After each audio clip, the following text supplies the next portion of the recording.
ഞാനൊരു കോൺഗ്രസിന്റെ പ്രവർത്തകനായി ഇപ്പോഴും സസ്പെൻഷനിലാണെങ്കിലും കോൺഗ്രസിന്റെ പ്രവർത്തകനെന്ന് സാങ്കേതികമായി പറയാൻ കഴിയില്ല എങ്കിലും മരണം വരെ കോൺഗ്രസ് പ്രവർത്തകനായി കഴിയുന്ന ഒരാളാണ്. പാർട്ടിയുമായി ബന്ധപ്പെട്ട് ഏറ്റവും വലിയ ഒരു ക്യാമ്പയിനുമായി ബൂത്തുകളിലേക്ക് ഏറ്റവും സാധാരണക്കാരായ പാർട്ടി പ്രവർത്തകർ, പ്രായഭേദമന്യേ ചെറുപ്പക്കാർ തൊട്ട് നന്നായി നടക്കാൻ ആരോഗ്യമില്ലാത്ത മനുഷ്യന്മാർ വരെ ബൂത്തിൽ കയറുന്ന സമയമാണ്. അതുപോലെ തന്നെ സമരങ്ങൾ, ഏറ്റവും ശക്തമായ സമരങ്ങൾ. ഇന്നുപോലും KSUവിന്റെ DG ഓഫീസിലേക്കുള്ള മാർച്ച് നടക്കുന്നു.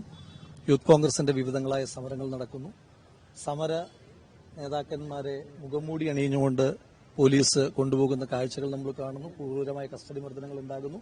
അപ്പോൾ ആ സമയത്തൊക്കെ പ്രസ്ഥാനത്തിന്റെ പ്രവർത്തകർ അതിശക്തമായ ഒരു വലിയ പോരാട്ടം ഏറ്റെടുത്തിരിക്കുകയാണ്. അതുപോലെ തന്നെ സൈബർ മേഖലയിൽ ഒരു ലൈക്ക് കൊണ്ടെങ്കിലും ഈ പാർട്ടിയുടെ നേതാക്കന്മാരുടെ നിലപാടുകളെ അംഗീകരിക്കുന്ന ലക്ഷോപലക്ഷം മനുഷ്യന്മാർ ലോകത്തിന്റെ വിവിധ ഭാഗങ്ങളിലായി പ്രവർത്തിച്ചുകൊണ്ടിരിക്കുകയാണ്. ഇപ്പം എനിക്കൊരു പ്രവർത്തന നിലയിലുള്ള അഭ്യർത്ഥന, എല്ലാ കോൺഗ്രസ് പ്രവർത്തകന്മാരും സർക്കാരിനെതിരായിട്ടുള്ള പ്രവർത്തനങ്ങളുമായി ഏറ്റവും ശക്തമായി മുന്നോട്ട് പോകുവാൻ നിങ്ങളുടെ ഇനിയുള്ള സമയവും ഊർജവും ചെലവഴിക്കണമെന്ന് മാത്രമാണ് അഭ്യർത്ഥന.